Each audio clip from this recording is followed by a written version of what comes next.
afternoon, and thank you so much for connecting with us today on this holiday weekend.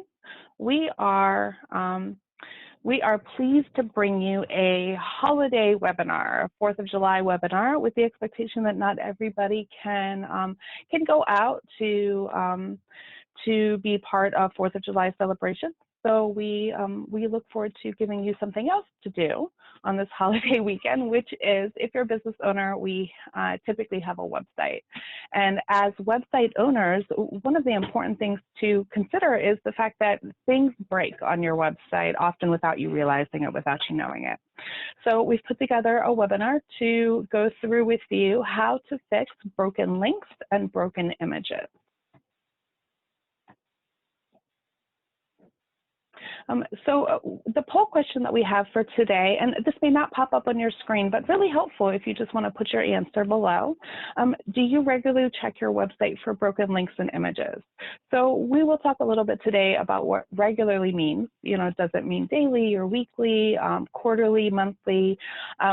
But started out just by saying that, you know, it's important to check your website, you know, by regular basis. We just mean to have it top of mind as often as possible. So even if it's not you that's going through and checking it, you know, it's helpful to make sure that you or somebody else on your team checks it at least on a monthly basis, the primary pages, so that you are finding these issues versus having somebody else find the issues. So I'd like to introduce our panelists. Dimitri is our lead developer at Mosaic Data Services, and he is responsible for, you know, creating software solutions. He works with WordPress. He's actually a WordPress expert, and he's going to be going through all the different things that we can do to fix the broken links, broken images, how to find them, you know, who should be fixing them if it's something very simple that you are able to do, or if it's something that somebody you would hire a developer to do.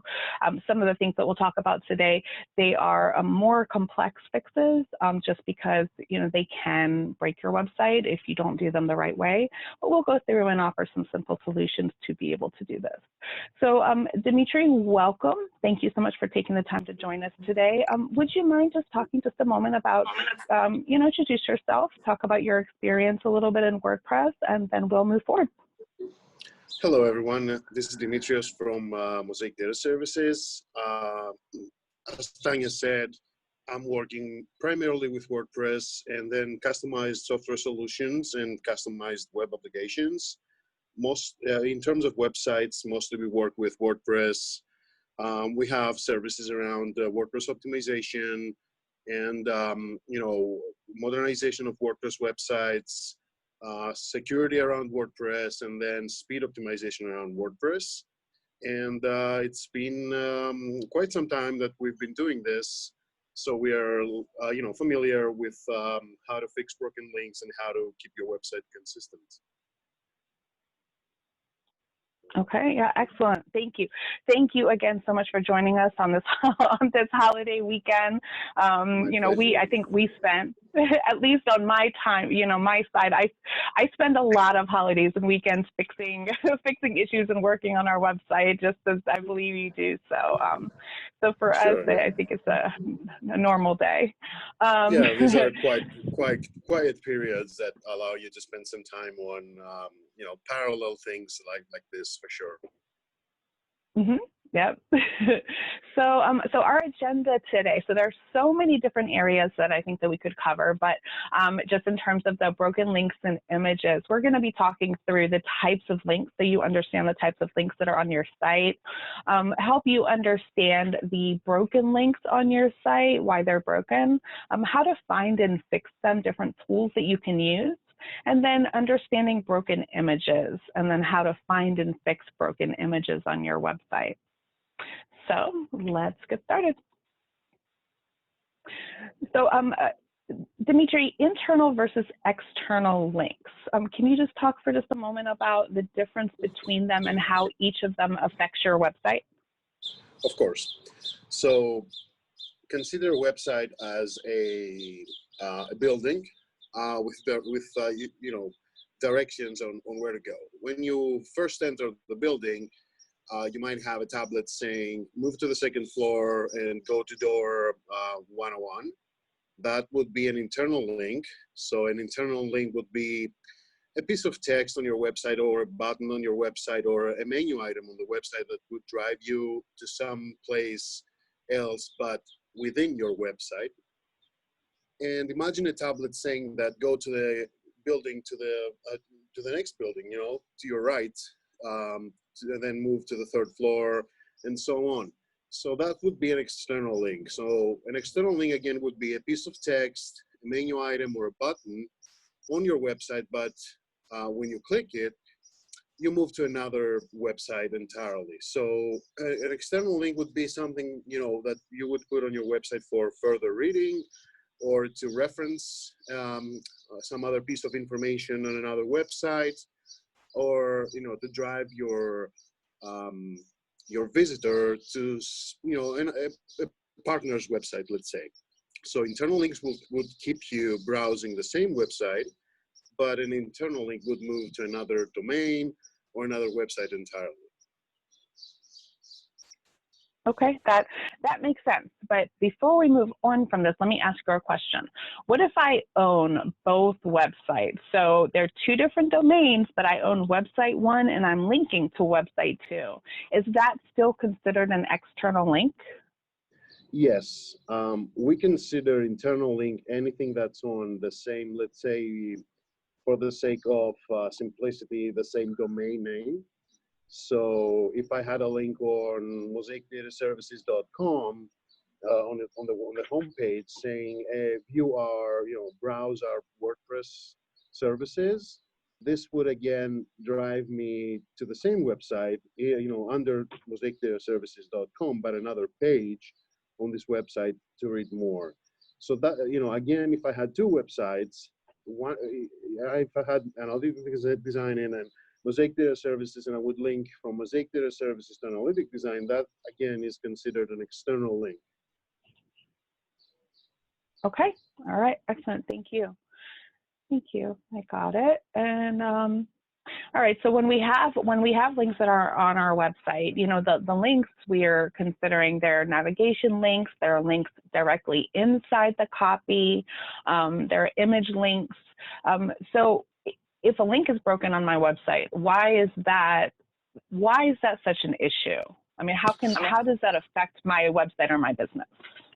Well, there are actually multiple reasons why a broken link is a big deal.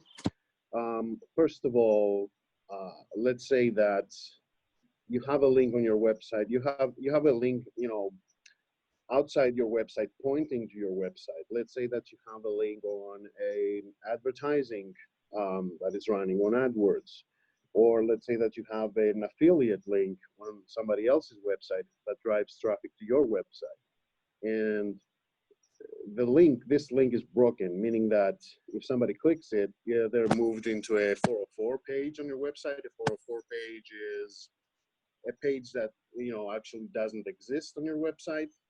So there are multiple reasons why this is bad. First of all, if somebody comes to a 404 page on the website, therefore a place on your website which doesn't really exist, they will have to navigate and try to find the information they're looking for. And, you know, we want to make it easy for the user to be able to get the information that they need, you know, with the fewest number of clicks possible. So in that terms and UX wise, it's bad for the experience of the user. Another reason why is that as SEO works, search engine optimization works, we want our website to have as many links and you know, of the higher quality links, let's say, possible. So we need to have websites with high authority levels linking to our website. But if we have them and some of these links that they have are broken, meaning that they lead people to our website in pages that do not exist, the actual benefit of that is lost. So if I have a link, let's say from a very high profile magazine, linking to my website, and that link is an active and working link. What happens in SEO is what we call this link passes on SEO juice. So we're kind of scoring higher for that page due to that link. But if that link is broken and it doesn't work, then we lose that score. Again, for another reason is that if we link people to our website, and again, we link them to 404 pages, let's say that you are running a campaign on mass email or social media ads. We want this link to work because if somebody clicks the ad and comes to our website, ideally we would want them to be presented with a call to action or a form or something to do. And that would actually increase conversion rates. But if that doesn't happen, then they will have to, again, browse our website, try to find the information they need. And that might be even impossible because we might have a landing page being linked, which is hidden from the navigation. So in this case, we're losing the benefit of conversion. So our campaign is actually not doing anything. And the fourth reason, like you mentioned in the slide, is that, if we have a lot of broken links on our website and the user, regularly goes into 404 pages, this kind of indicates that we haven't paid enough attention to the user experience and our website in general. So this kind of indicates that we don't really care for the user. We expect them to find information themselves, which is really bad. Yeah, I think we've all been on websites, or many of us have been on websites where we've clicked through and the link has been broken. And quite often, at least in my case, if a fix isn't there, or if there's nothing to indicate where I should go next, I don't usually navigate to the homepage of the website. I just click off. Correct. And there are little tricks that webmasters can do on the websites in that case. So technically speaking, if a link doesn't work, it means that you will get on a 404 page on your website. The 404 page is a catch-all web page on your website, which will tell you that, oops, we couldn't find what you're looking for. Most people just leave it as it is. So it kind of tells the user, hey, we couldn't find what you want, and that's it. But some people, some webmasters, actually do implement some tricks there. So you can have that 404 page suggest something to the user. No website is perfect, so 404 pages might come up. So you might need to consider allowing some tricks on that 404 page, like try to understand where they're coming from. So maybe propose them, if they're coming from Facebook and the system recognizes that, the URL has a word saying, WordPress, for instance, you can just propose, on that page that, are you looking for WordPress? And maybe present a button that they can click and they can be moved to the most, relevant WordPress page on your website. And that's okay. That's to make your users, to help your users not just get a 404 page without being able to do anything else. And I think that makes total sense. There are always solutions to the issue, but I think creating a custom 404 page is definitely something that we can cover in a future topic, to understand, best practices around it and different ways that you can direct your users to help them if they do land on a 404 page on your website. Correct. That's right. So how do broken links happen? Why would a broken link appear on my website if I'm absolutely certain that everything was correct when I launched? So to step a little bit, back, each page on your website has a unique and certain URL. A URL is the address that you see on the browser when you visit a page on the website. There cannot be a case where two pages on a website have the same URL. So we know that URLs are unique. So to stumble upon a 404 page, I might have given a wrong URL to that link, either if it's an internal link or an external link, this URL might have been misspelled, let's say, or maybe there was a typo in the URL, or there was an extra space at the end, or sort of these things. Another reason why would be that I created that page, I got that URL, I set it up on another website or within my own website, and after that I went into the website and I changed the URL of the page that this was referring to. So let's say that you have a page which is about selling flowers in Valentine's Day. So the URL might look like myflowers.com or whatever /Valentine's-day-flowers. Let's say that I took that URL and I pasted it on Facebook, I posted it on social media, email, maybe advertising online. And then somebody somebody from my team or myself went into the website, went into that page, and I changed that URL a little bit. I changed it into Valentine's-day-flower-sale. So in that case, the first URL that I've shared will point nowhere. So that would create what it's called a 404 page or a broken link. So that might be another reason.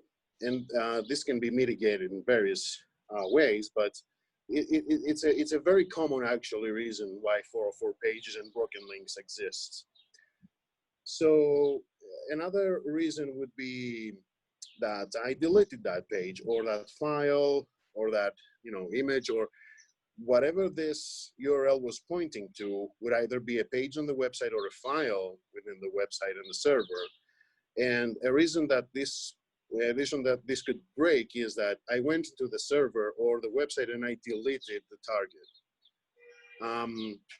And on another very common scenario is that, let's say that I had an old website, I have a lot of URLs which I've set up, search engines have indexed these URLs and it knows them. I've shared these URLs with social media and email and whatever.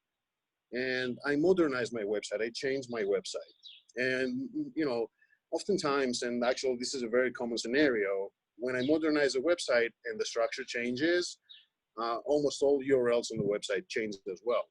In that case, my old URLs would all be broken, or at least most of them would be broken. And this will have significant repercussions in my website. It's like having not one broken link, but thousands of broken links or hundreds. And that's really bad. And there are ways to go around this. The most common way to fix this is what is called 301 redirects.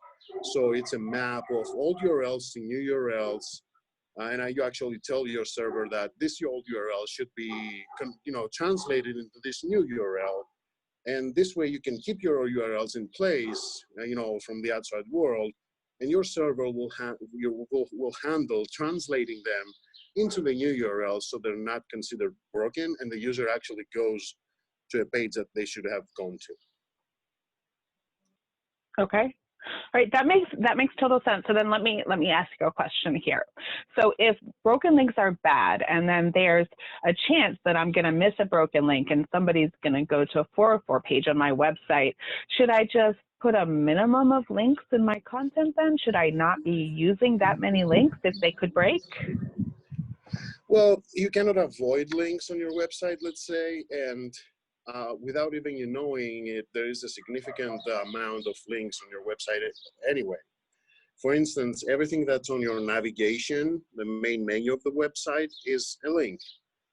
Anything that's a button on your website is a link. So even if you don't have, let's say, links on your copy, and you should have links on your copy, you should make it easy for the user to navigate your website. Everything is, everything is a link on your website, especially in navigation. So it's not that you should consider having as less as possible links on your website, but what you should consider is to regularly check these links for 404 errors and for broken links, so that you can correct them and keep your website solid around this. Okay. All right. Well, thank you. Thank you for answering that. That's very helpful. So I think that going page by page, a manual review can be very tedious and tiring. Can you talk a little bit about the different tools there are to be able to help discover broken links? Sure. So, in terms of the platform that your website is built on, there can be different tools that you can use to identify broken links.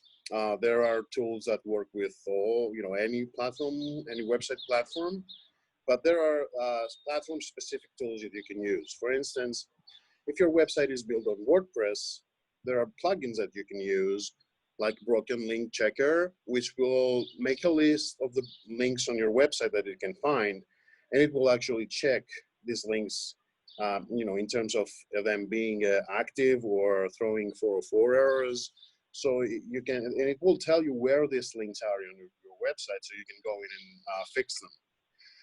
In other cases where it's not WordPress, and let's say it's platform agnostic, you can use external services or tools to identify all the links on your website and actually inform you about broken links. One of which is moz.com.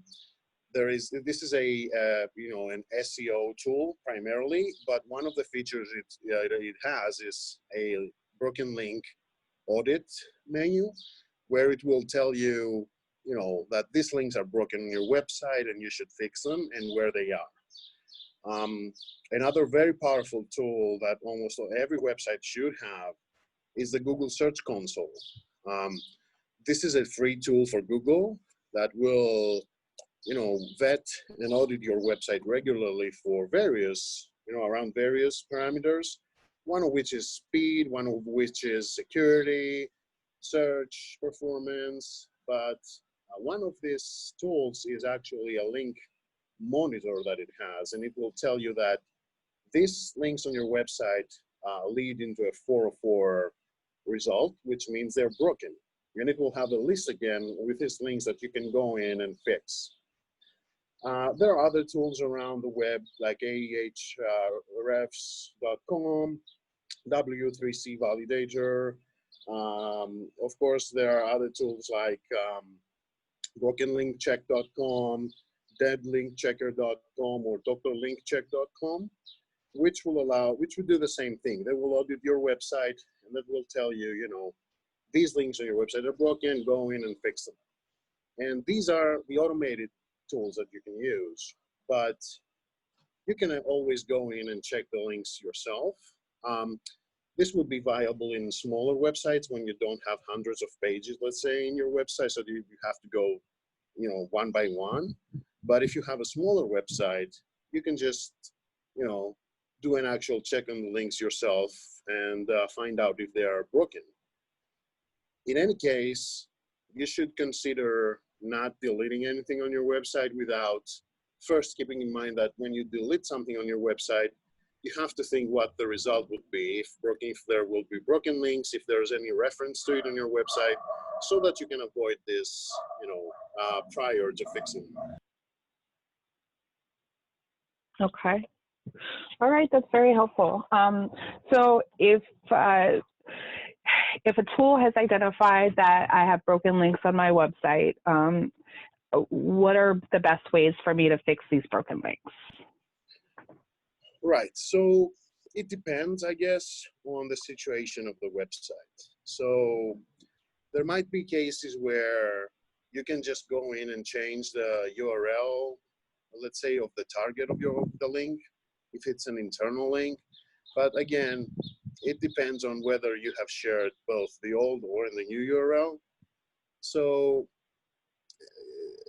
the best way to do this, in my mind, technically speaking, and from experience, is that you have to set up what is called a 301 redirect. A 301 redirect is a directive to your server. It's a little bit technical. It's not rocket science, though.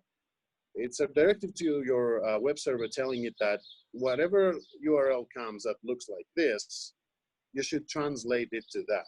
So this is where you put any old URL, any broken URL you can identify, and then tell your server to change it on the fly to be the new URL that you know exists on your website. This is a very common scenario when we modernize websites and we build a new website to replace an older one. We always do 301 redirects in this manner. And it will be a very good tool to fix broken links on your website. And this is a way to fix links that are coming to your website, either if they're internal or external. What you cannot fix yourself is links outside your website, pointing to your website, but at the same time pointing to places on your website which are wrong. So there are cases where other websites link to your website for further reading, or because they are affiliate websites or things like that. And in these cases, because you don't control these websites, you cannot actually go in and change and fix the links. You can always contact the owners to fix the link. But the most transparent, let's say, way is, again, for you to set up a 301 redirect. So Google Search Console and other tools that we mentioned will tell you that you got a link from, let's say, Google, or you got a link from website XYZ pointing to this place on your website, and that place on your website throws a 404 error. In this case, the smartest thing to do is go into your server and set up a 301 redirect to change that URL that you know is coming in to the actual URL that you want this to point to. This way, you don't have to contact anybody, and the fix, let's say, will happen by itself.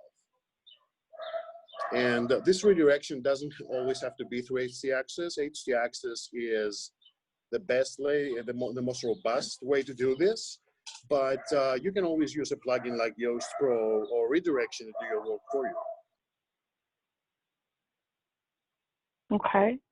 So two quick questions. So you said that through using htaccess is the most robust way. This is the way that you would recommend. So, a lot of website owners, this word server is very scary to them because they can deal with the front end of WordPress, the front end of their website, or even the back end. But when it comes to dealing with the server, logging into cPanel, this is something that, a lot of people are uncomfortable doing. Would you can anything happen if they, if something is added to htaccess incorrectly? Is this something that you would recommend a website owner do themselves, or would you recommend them working with a developer to do this? I would recommend working with a developer because htaccess is a very core file to how the website works and how the server works. Even one character wrong can actually break your website and have it be down. So it has to be done in a very, let's say, diligent way. So working with a developer would be one way to edit the htaccess file. If you don't have access to a developer, or you want to do this without, you want to do this yourself. If we're talking about WordPress, there are plugins that will help you do this.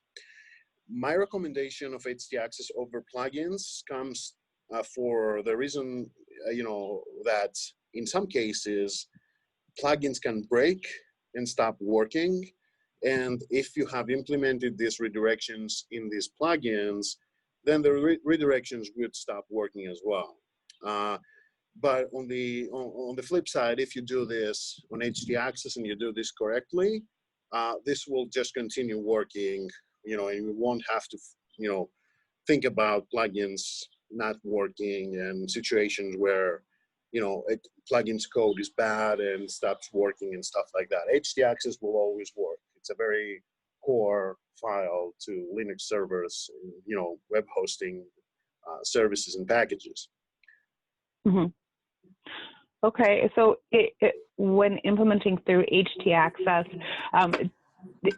if we've just done a modernization, if there are a lot of URLs that need to be adjusted, do each one have to be added in individually, or is there a way to do them all at once? How is this usually done? Well, htaccess can contain as many URLs as you want. Of course, if there are thousands of them, that need to be mapped and redirected in a 301 manner, this will have a little bit of overhead in website speed. But what I always do personally is that I create an Excel document, an Excel table, And in one column I put the old URLs, and on another column I put the new URLs. And then I have this map of old URLs to new URLs, which can then be turned easily into 301 redirect directives that you can then just copy and paste into htaccess. So,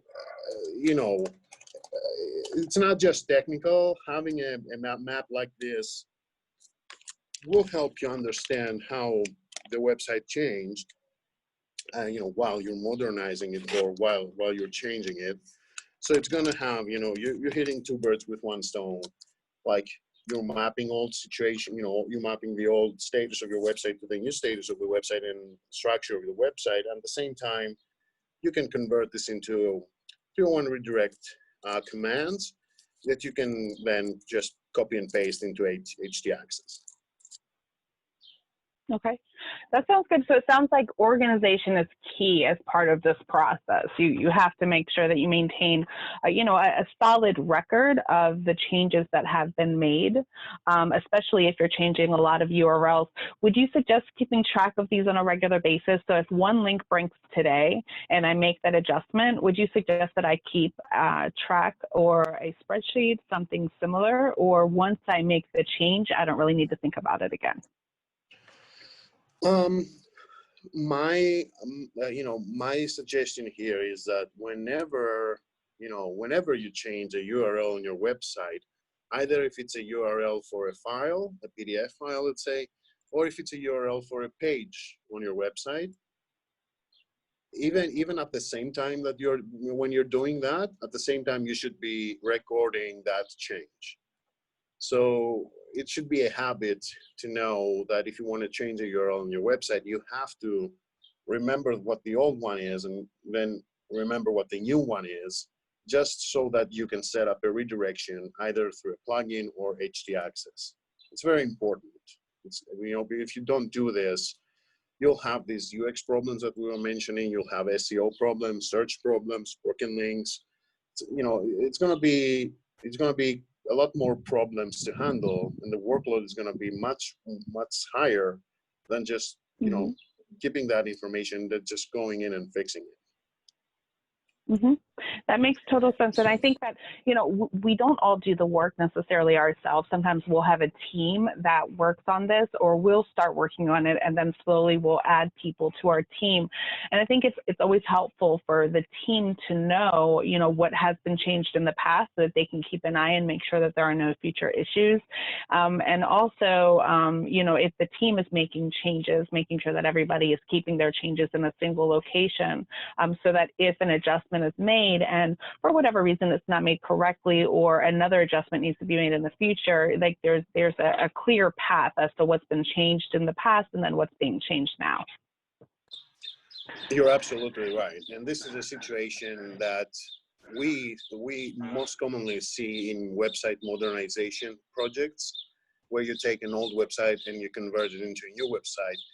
There are cases where this map of the old and new URLs and the subsequent 301 redirects doesn't happen. You're gonna see, in these cases, we always get into a situation where, we see drops in search performance. We see a lot of, high increases in the 404 errors. And 99% of the times, this is due to this map and the 301 redirects not having been done. Yeah, no, it's true. Yeah, we do see this very often. It seems to be one of the top issues when it comes to like a major drop in search. It seems to be one of the top issues. So, all right, so we've talked about broken links, and broken links visually, we can't usually tell if something is broken. Now, broken images, on the other hand, broken images are usually really clear to be able to see as you're paging through or somebody else is paging through your website. Do broken images affect your website and experience the same way as the broken links do? Of course, although, like you said, the first thing you see is that a broken image actually shows that it's broken, and a text link you cannot really tell until you click it. But if an image is broken, you can see this default placeholder image of a browser showing like, you know, an empty image in the space where the image should be. And that's something that the visitor of the website will see, you know, once they visit that page. And this affects the website in similar manners like the broken links, but in more, you know, direct ways. So one way that we see it affects the website is that if you have a broken image on your website, on a page of your website, this page usually takes longer to load because the web server is trying to find that image in the file system, and it cannot because the URL, the address of that image on the website does not exist. And the server takes more time to find something that does not exist and decide that, you know, ultimately it's not there, you know, and it takes a lot less time to just show what we're telling the server to show, therefore a correct URL of an image.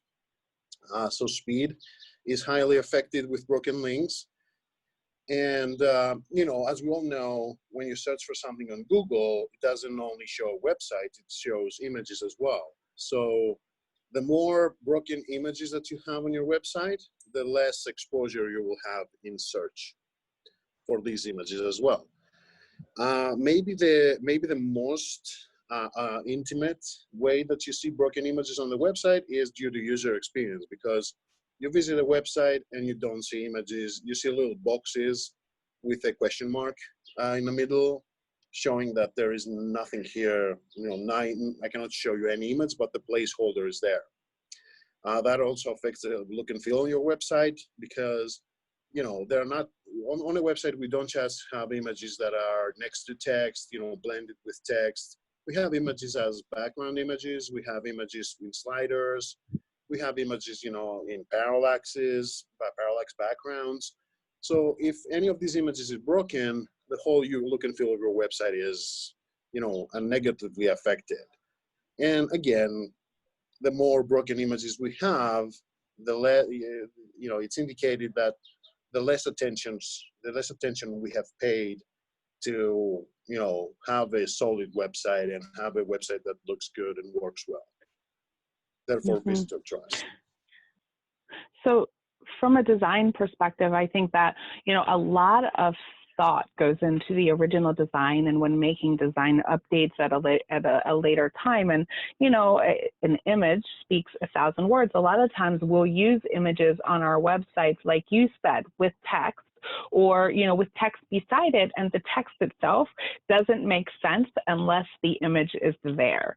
So you have a missing image, and then you have text that doesn't make sense because the text is talking about the image that's beside it. So it's a much bigger issue, at least in my mind, from a design perspective, from a user experience perspective, that it's, you know, it's just as important as, you know, thinking through the SEO effects, the search engine visibility effects, when it comes to broken images, because suddenly the image that you spent so much time choosing because it was the perfect image for that area, it's not there anymore. And so, you know, the visitor is browsing and not having the experience that you wanted them to have. That's very correct. And at the same time, you might also have invested money in these images. You might, I don't know, these might be images that you purchased or that you have a photo shoot for. So that money that you paid for these images are, you know, kind of lost when these images are not actually being loaded on the website and they don't add that value which you're mentioning, you know, UI wise and UX wise. So yeah, so big financial loss potentially, like you said, especially if you had a photo shoot or, you know, chose images another way or paid for them.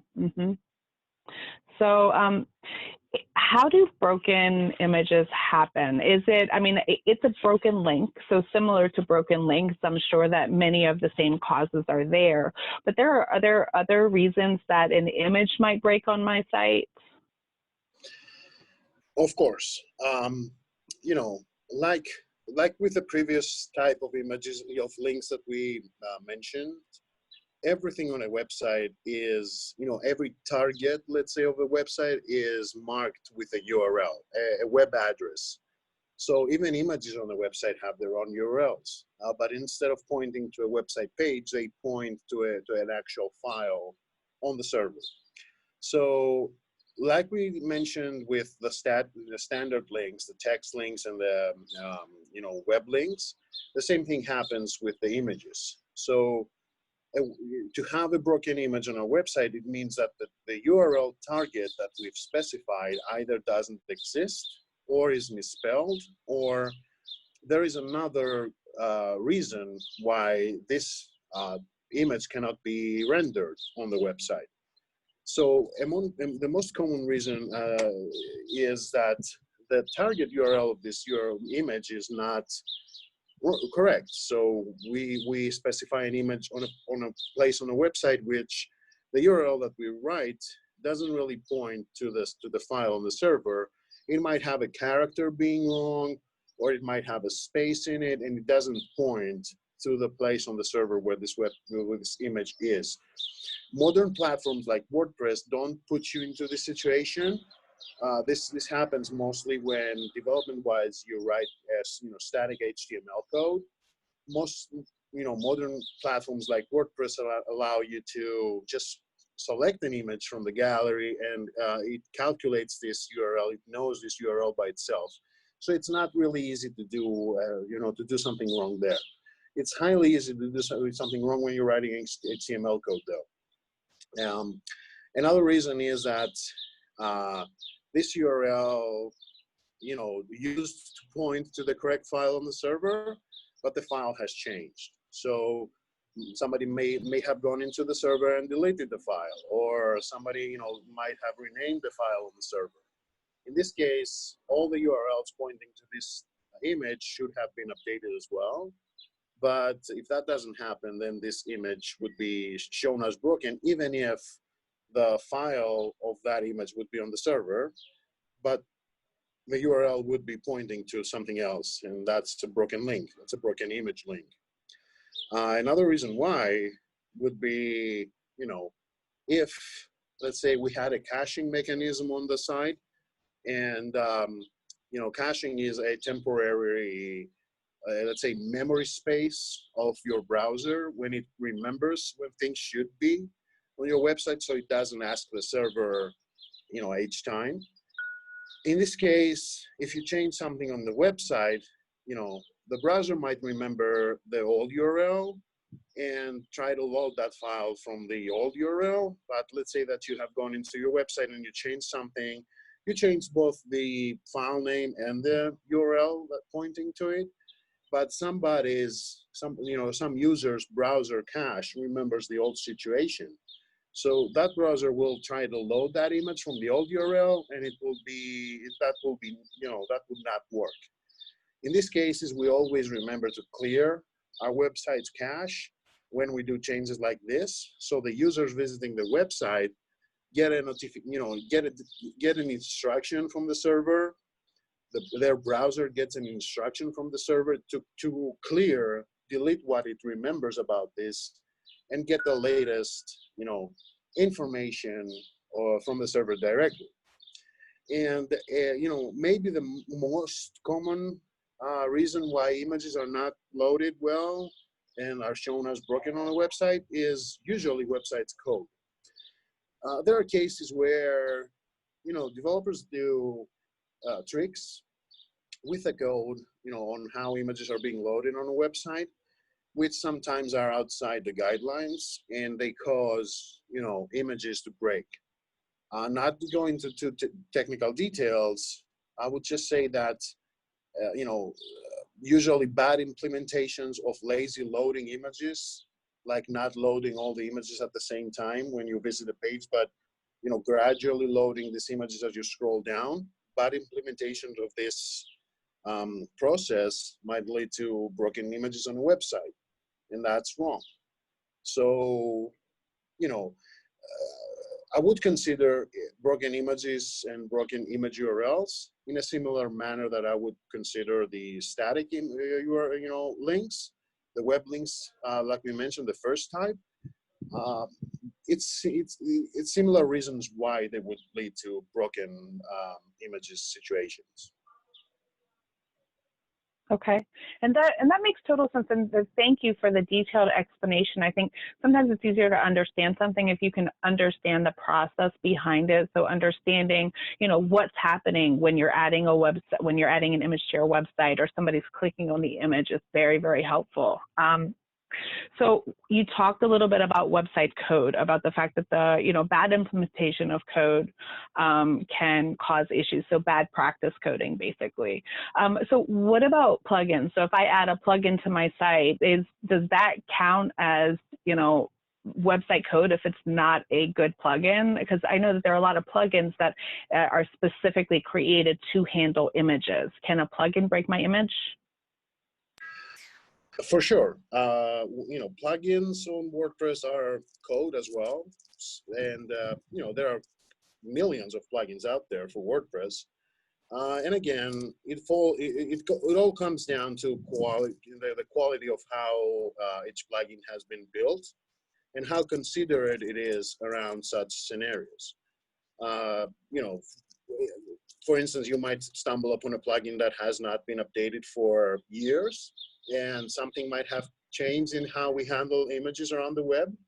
And that plugin might, edit things on the file system or the WordPress database in a way that it's not compliant with latest standards. And that might cause broken links and other problems on your website as well. So yes, plugins can be a reason why this breaks, because they fall into the bad code bucket, let's say, because they're built-in code that implements their features. Mm-hmm. So to fix something like that, I would either go to the original developer of that plugin, or I would find a new plugin, ideally, to fix that. I mean, most likely that if it's caused by a plugin, it's not something that I could directly fix myself, right?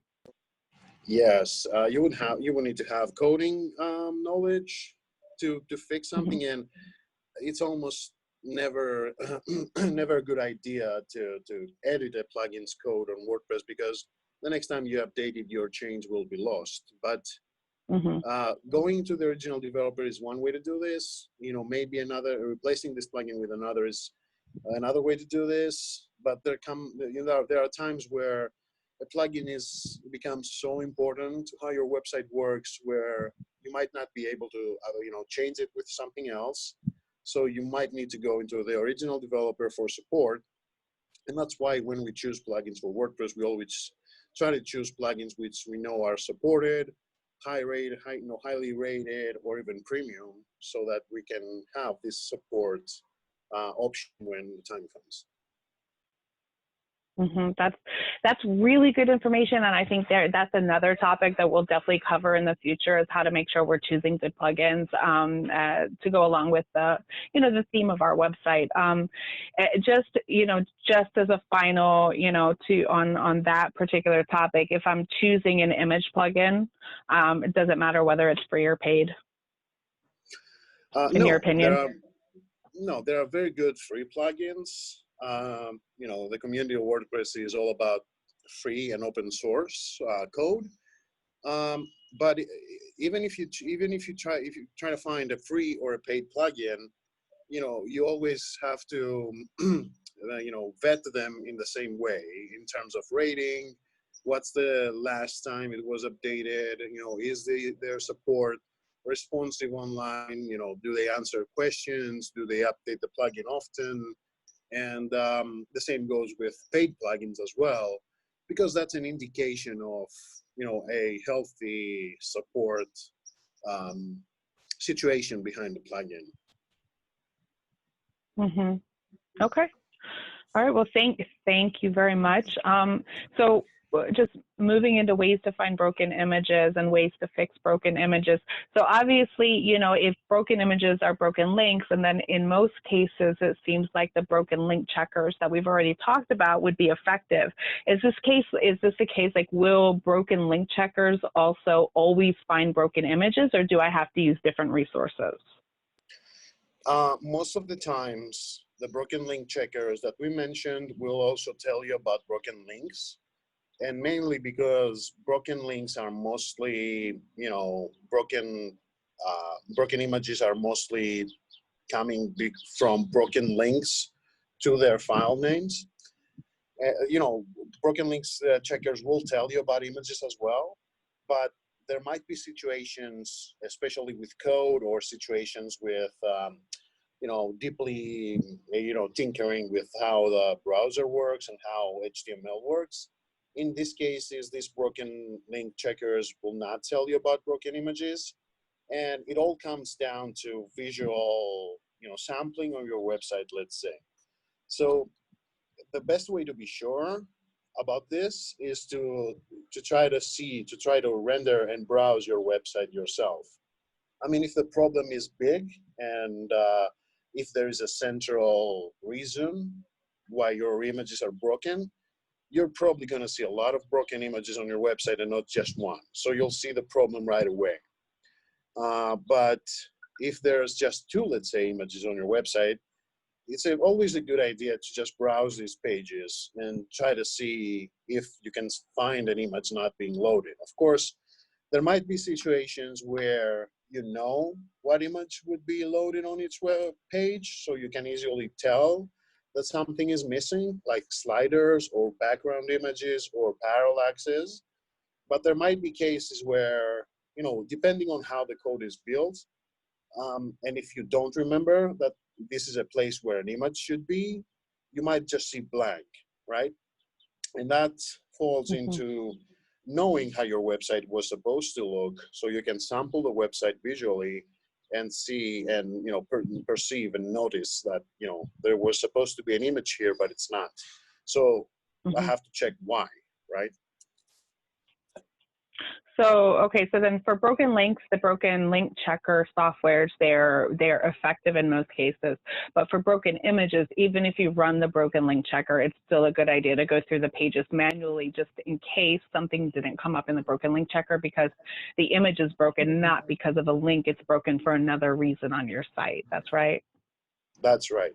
But for, let's say, the bulk of the checking work, you can use the broken link checkers, and in case the problem is big, and it's affecting a lot of places on your website, you might be able to catch it with a broken link checker. If you want to go deeper, you should, go page by page. Okay. All right, so fairly easy to do unless you have hundreds of pages, but I guess if you're spending time on your website regularly, it's most likely something that would be caught without you having to go through every single page on a regular basis.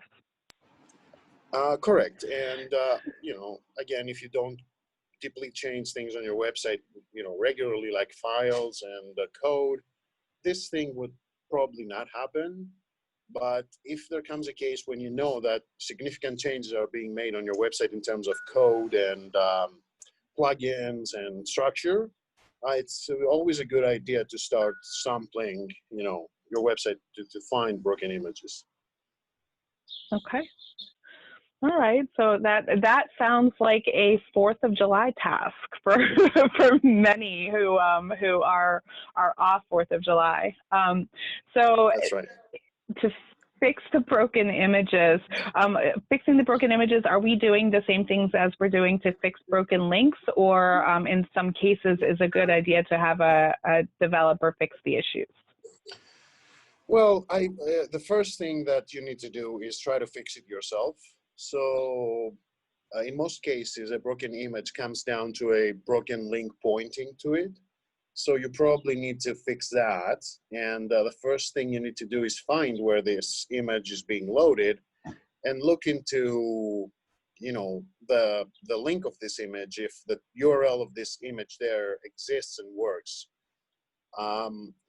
This might need to change. And the second place you might need to check is if indeed this image lives on your server and there's a file in the server that's, is supposed to be targeted by this. This can be done from the back end of WordPress. Let's say you can go into a page, see what image that is, click on it, and it will show you the media gallery, and you can see if that image is there or if it's a blank box with no image in it. If it's a blank box, it will mean that that image is not there. So you probably have to upload a new image and replace the old one with a new one just to fix the issue, right? And that can all happen through the back end of the WordPress admin section, or WP admin.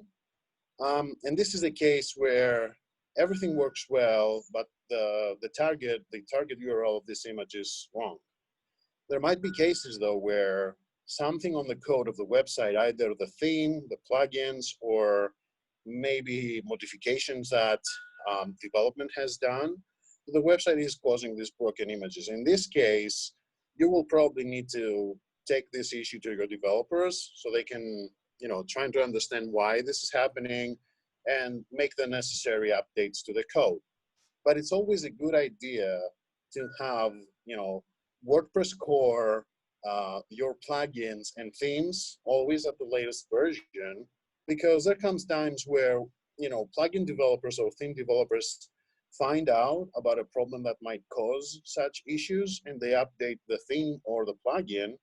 So you would then subsequently have to go into WordPress and then update your plugin to just mitigate that problem. So it's always a good idea to have everything updated on WordPress, just to know that broken images might not come from this situation. Okay, so it sounds like best practice by best practice, that by following best practices, by making sure that everything stays updated, that you're keeping track of everything that needs to be updated, that, this is a way to make sure that, I guess overall, that you're preventing issues in the future, because that's the goal. The goal is prevention versus remediation or having to fix it. In most cases. Do you agree with that? Do you agree with that? Mm-hmm. Yes, of course. Like in medical situation, it's always a good idea to prevent something than having to fix it after it happens. So, it's always a bad idea to consider deletions of images on your website, and you have to think twice when you're trying to delete an image on your website or delete a page on your website. Like we said in the during the first half of this presentation with web links, when you want to delete a page on your website, you almost automatically have to think about 301 redirects. Same happens with images. And, organically, as you maintain and update your website and put, create content on your website, you mostly think about adding new things or reusing old things that you already have on your website, instead of deleting old things and replacing them with new ones. So that would be the way to go. When I create a new post on my blog, for instance, I don't consider deleting images that I have there. I most often add new ones, and that's the most common scenario, right? Another thing to consider is that when you're building your website, there will come a time when you're going to critical mass of content, images, and files on your website just before you launch. And this set of files and images and pages should have been designed and structured in a way that you would never have to delete. So, even if you had to delete one page, it would just be one redirected. But most of the times when a website is designed and structured in a correct way, I've never seen a scenario where you have to go in and just delete pages. Mm-hmm.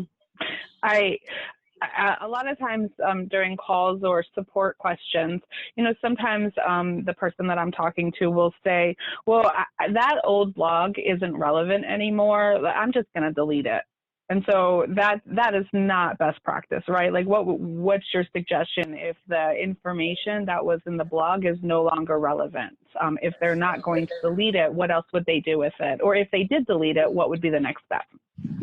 Well, if it has to go down, therefore has to be deleted, you can 301 redirect it to another page, or you can leave it there and maybe annotate in the text that this is old information or has been revised, and maybe provide an internal link for the most up-to-date information. But if the content has to be taken down for whatever reason,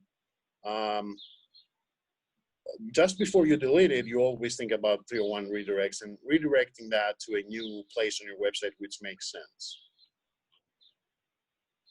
Okay, that makes sense and fairly easy to do. And again, always keeping track of the links, of course, where you're linking from and where you're linking to.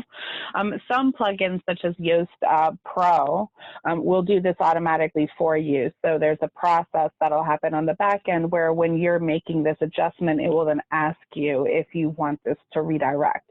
If for whatever reason you don't redirect, this is where tools such as Search Console are going to let you know that Google or other search engines have seen that there is there's a broken link or a broken page on your site. So at that point, you would go in and change that. But I think this has been a very, very informative conversation. So thank you so much for your time so far. We have a lot of great questions that came in. So for the next 15 minutes or so, we'll just answer questions if that's okay. And then before we move into the questions, just the key takeaways today are, broken links and images can seriously affect your SEO and user experience. It's not just about the broken link. It's about, how it affects how people and search engines see your sites. There are tools to be able to help you find broken issues, but prevention is key. So, making sure that you're regularly visiting your website, that is not an out of sight, out of mind just because you launched it. That is not the last time you actually touch your website. When you're taking time to review the site regularly, to identify the issues for the fastest resolution, make sure that you're keeping track of what these issues are, and that if the resolution of this issue, if it's more than what you can handle. So if you're reading a lot about how to fix it, or it's not working quite the way that you expect it to when you're on your back end making this issue, it's okay to reach out to a developer. We are absolutely here to be able to support and help you through that process, or even teach you how to do it if it's something that you can do yourself in the future. So moving into the awesome questions that we got. So the first question is, if a site is linking to me, how do I know it's broken? So basically, if an outside site is linking to a page on my website, how do I know that the page on my website is broken? Is there any way for me to know this? Yes, one way would be Google Analytics. So in Google Analytics, you can see a section where it will have a list of 404 errors on your website. So you can see that, some people visited the X page on your website and that was a 404. But the best place to see this is Search Console, Google Search Console, which will annotate the 404 pages on your website. When another website has a link to your website, Google Search Console will tell you that this address, this URL on your website is a 404 URL. And this, visiting that URL, you will know that if it's an actual page on your website or that page that was implied by the link is not there. The way to remedy this is to set up a 301 redirect from that URL to the most relevant URL on your website so that you don't have to tell the other website to change their link towards your website. Okay. All right. So that's really helpful information. I think a lot of times we have pages or sites pointing to us that we're not even aware of. If we're not deeply invested in our SEO, if we're not really taking advantage of these tools on a regular basis, we don't always know this. So it is important to make sure that you're reviewing your Search Console, your analytics regularly so that you can catch this issue before it actually affects your search engine visibility. So next question for you. Are free and paid tools as good as reviewing your own page manually? Well, free and paid tools often do a good job, and they're very good in doing this in bulk. So you don't have to do this for tens or hundreds of pages. And most, some of them, the most advanced of these tools have algorithms that will find errors that you probably cannot see by, with a naked eye. So there are cases where these tools will help much more than if you were to do this manually, right? But when it comes, let's say, to broken images, I think that most of the times you can see with the naked eye more problems that maybe an algorithm can handle. Okay, all right, that makes total sense. And that actually answers another question, which was just regarding the paid tools and the images. Like, are paid tools or free tools as good for images as they are for links? So that's a really helpful answer.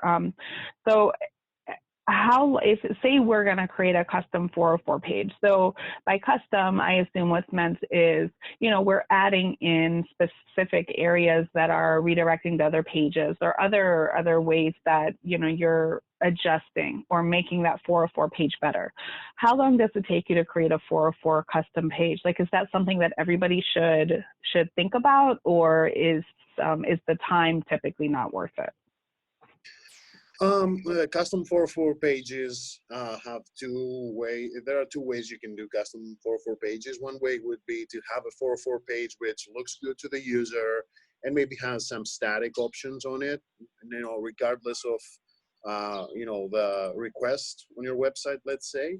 So you can have a 404 page saying, oops, we couldn't find that. Here are some, generic and most popular things that you might be looking for. And this is static. And the other way to implement the custom 404 page is to make it a little bit smarter. So like understand where this is coming from, the referring URL or website, look into the URL for keywords that you might then, have the system search your website for. So let's say if I come into your website through a URL that mentions, Valentine's Day, then I can search my shop, let's say, for Valentine's Day products and just present them on the 404 page. So maybe saying, hey, we couldn't find what you're looking for exactly, but here are some products that you might be interested in. And that's a little bit of a smarter 404 page so that you can help your user not have to manually find the information. Just give them a door to go through, in a more easier way, let's say.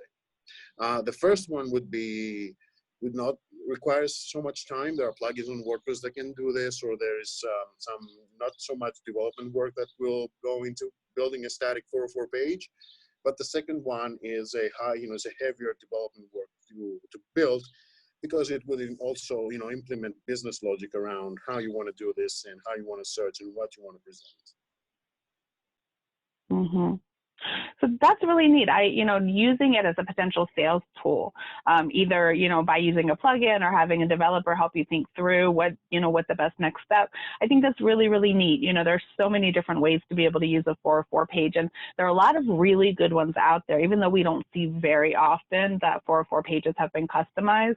When we do see one and we see a good 404 page, there's so many user experience points, just best practice when you're making this update. I think that's really great. A good addition to a website, I think.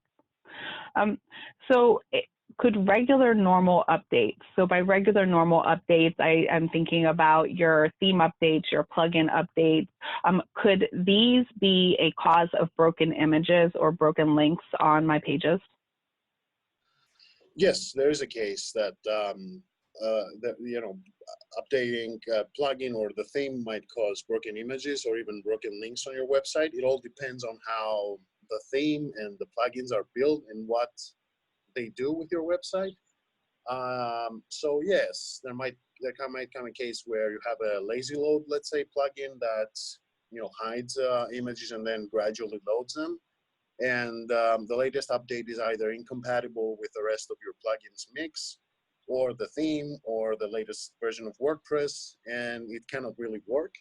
And this might lead to broken links. So it's always a good idea to back up your website before you update it, and then update it, and then do a visual sampling on your website after the updates, just to make sure that things are working as they should. Okay, and with in addition to the visual sampling, would you suggest running a broken link checker after I make any updates on my website, or do you think that's not necessary? I think that in most cases, just doing a visual sampling on the website will suffice. Mhm. But if Okay. you perceive a problem, I think that if you see a broken image or a broken link, even just one, you should run this broken link checker just to make sure that the problem is not bigger than what you're perceiving at this point.